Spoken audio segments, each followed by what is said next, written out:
First off, on the Georgia Tech game, really proud of the way our guys came out. Especially in that environment. I felt like our guys came out with a lot of energy and really embraced it. And something we really talked about, getting off to a fast start. And we're at our best when we get off to a fast start, especially against a team like Georgia Tech. It was great to have Kelly back out there playing. He looked really good. Continues to make good decisions. He graded out very well, and I felt like he did a good job throwing the ball in those conditions, which is not something we do a whole lot now that we have this nice indoor facility. So really pleased with that. And also, like we talked about after the game, really liked our tempo. Felt like our guys were playing fast, getting lined up, and really pressing the tempo. Which is something we've continued to talk about during the off season or during the off week. And, like where we are offensively right now, feel like we kind of got our momentum back after the Syracuse game and then having to kind of sit on the sidelines for 2 weeks. It was good to get back out there and get going because we got a big stretch. Obviously, a big challenge this week against NC State. I think, I can't remember a time where we've played a team that had all 7 of the front 7 were either seniors or redshirt seniors. This is a talented group that has a lot of experience. They've really been building towards this year since Coach Doran's got there. And, those guys are very impressive on video. I know Chubb has 7.5 sacks already, very disruptive up front. And they just have a combination of talent and experience, and that's one reason they're having the success that they're having. Very physical. They make you earn everything that you get. They're not super complicated. The better you are defensively, the less you have to do. They line up and play ball and make you have to earn everything that you get. So it'll be a big challenge for us, and one we're looking forward to and getting ready for a good week. The success that Notre Dame had the other day against that front 7, was it just the running back, or was it schematically something they were doing? I think first of all, Notre Dame's a good team. They got a really big offensive line, and I think when you go against a talented front 7 like this one, you got to have a good group up front. And I think also NC State had some injuries maybe. I see Tim smiling back here when I talk about Notre Dame. All right. Didn't know Tim was paying attention.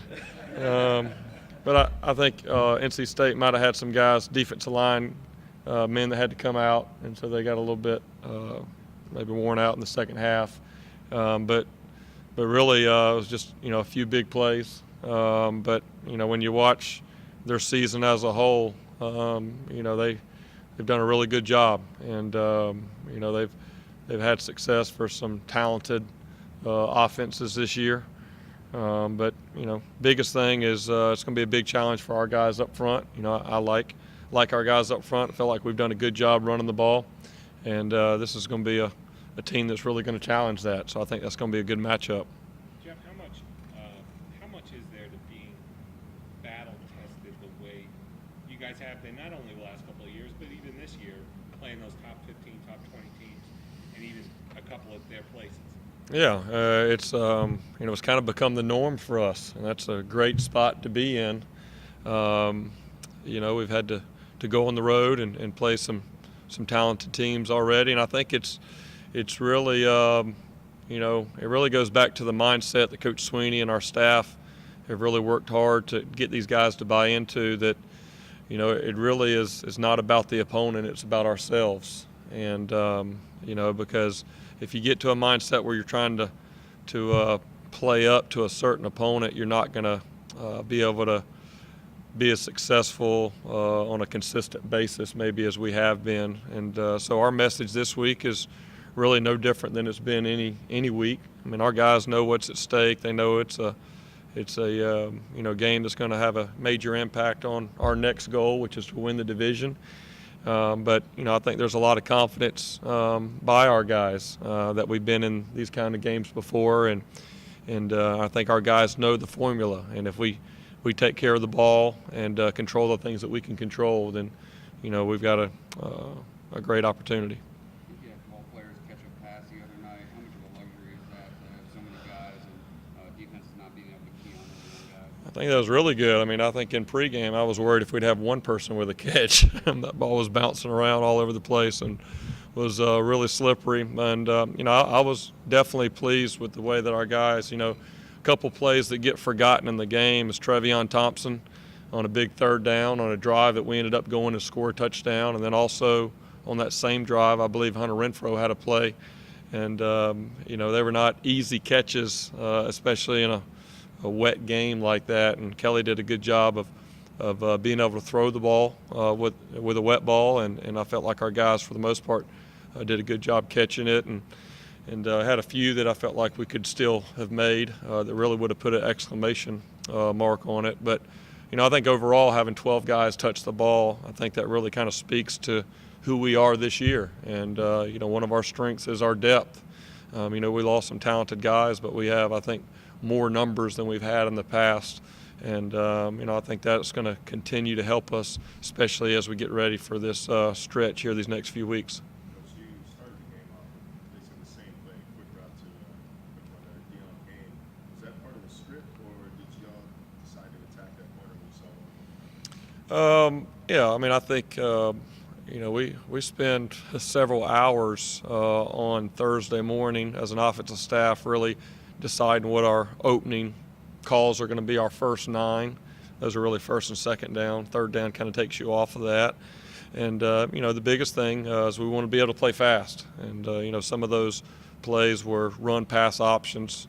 There was a little bit of uncertainty going into the game, how Georgia Tech would play us because the week before they played Wake Forest a little bit different than they'd played everybody else up until that point. And so we wanted to go into the game with maybe some calls that allowed Kelly to make the right decision based off how they were going to play us. And he saw what he was looking for over there in the boundary. And the second play was a tempo play for us that he had 3 options, and he decided to go right back to it. And it was great to see Dion make a play and get in the end zone and really get some good momentum going for us. Did it feel like they were almost daring you guys to stretch the field since it was so many? Well, I think, as you're getting ready for the game, leading up Friday and Saturday, knowing the forecast, knowing it was going to be the type of game, we kind of thought they may come up and challenge us a little bit more, but until you get out in the game, you really don't know. So it's just something you have to have a plan for. And, we wanted to take some shots down the field and, didn't hook up on as many of them as we wanted to, but I think it's still important for us to stretch the field and make sure the defense knows that we're going to take those opportunities when they come up and press us. And I've got full confidence that we'll start hooking those up here soon. Saturday, Milan Richard got his first career TD, and over the last 3 games, his role has seemingly increased in this offense. Tell us about the matchup he is to linebackers and what you guys have seen in him so far this year.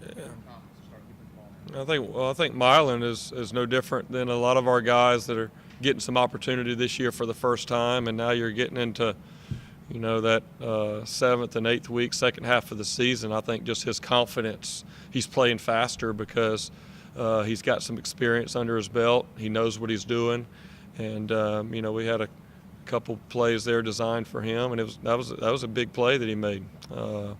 And something that can really help our offense here over the next few weeks. But Milan's definitely been improving. It's very important to him. He's a very conscientious player. He works hard. And so it's great to see him get in the end zone. And hopefully we'll have a few more of those here as we go. What do you get about last year's game as they lined up to kick in the regulation, 33-yard field goal, and then after the kick misses, The number one thing I remember about the game is we had 4 turnovers in the red zone, 3 of them inside the 5-yard line. I felt like we did some good things offensively outside of those 4 turnovers, but that's how costly turnovers are, And so, what I was thinking about was the opportunities that we had kind of messed up there early on. And then, before the kick, I've just been around it all the way from being 10, 11 years old on the sidelines at Florida State, with Florida State and Miami and the wide rights and all that kind of stuff. So, I just kind of said, well, if this is meant to be this year, we'll see what happens. And, it went our way there. And then, in overtime, I remember Artavis' catch. It was a nice catch there in the end zone on a little skinny post route. But, there'll be a lot to take from the game last year. They played, their defense was very physical. And, the turnovers that were created, they did a good job creating them. It wasn't just that our guys maybe had real bad ball security or something like that. Their guys were physical and knocked the ball out a couple times, and that'll be something that we'll definitely continue to talk about as we get ready this week. I know given maybe let the quarterback get too much kind of an area you were willing to work on off week. Having the game that you guys did this past week, not allowing any sacks, does that give you some confidence in your guys heading into NC State?